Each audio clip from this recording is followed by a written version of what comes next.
One thing that I found to be true is that a lot of the harder doctrines of the Bible are some of the most helpful things in protecting and healing your heart in tragedy. After my son died, a number of other things happened in my life. I had a friend who was diagnosed with cancer who ended up dying, had some other difficulties come about, and I had a 1-year-old daughter who had to have teethed for 2 straight years. She was up all night, and I just became really angry. I've almost felt as if, hey, God, we've gone through enough. Like, we have lost a child.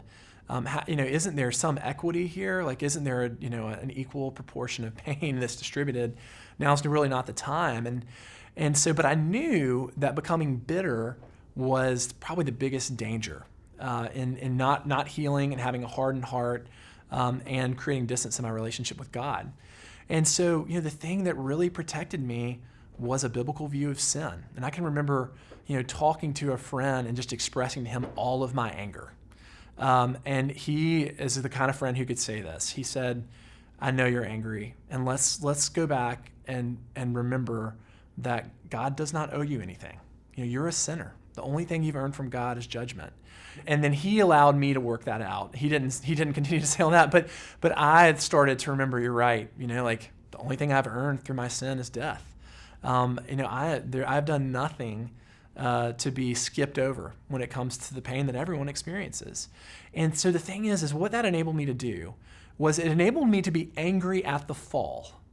It enabled me to be angry as Jesus was angry after Lazarus died. He was angry at death, and he mourned death while not being mad at God, because I'm a sinner. I'm not entitled to comfort. I'm not entitled to anything. Everything I have in my life is by God's grace. And so that's a hard thing to hear. It's a hard thing to teach to people about the depth of their sin and what they really have earned in their sin. But it is a great protection for a person in tragedy, because it prevents them from getting bitter and feeling entitled and feeling like they've been wronged by God. Because God does not do wrong. And God is all good, and whatever he ordains is right. And so, so I think teaching the hard doctrines, the holiness of God, the sinfulness of man, is a really helpful thing for a person in tragedy, as hard as it is to communicate, and as unpleasant as it may be to accept.